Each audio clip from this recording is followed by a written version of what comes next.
Well, this G20 summit is unique for a few reasons. First of all, it's the first time in the 26-year history of G20s that leaders are meeting on this continent, the first time in Africa.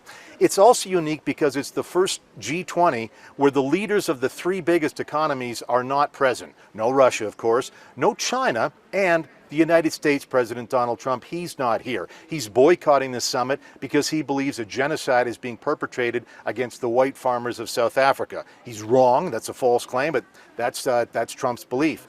And yet, even though Trump is absent, he's really dominated the first few hours of the summit because of this peace plan that he wants to force on Ukraine. That peace plan was leaked yesterday, 28 points in it, and Trump has said that unless Zelensky, Ukrainian President Volodymyr Zelensky, accepts this peace plan by Thursday, the U.S. may be looking at withdrawing military aid. For Zelensky, he says this is the most serious moment in Ukrainian history.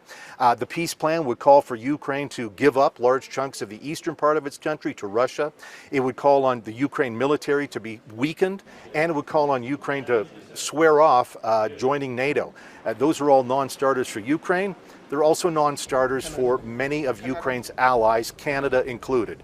And so, Canadian Prime Minister Mark Carney is stepping away from the summit activity to meet with European Council President Antonio Costa, German Chancellor Friedrich Merz, French President Emmanuel Macron, and UK Prime Minister Keir Starmer. They'll all be stepping away to talk about how they can support Zelensky through this week ahead, what to do if, in fact, the U.S. decides to pull military aid.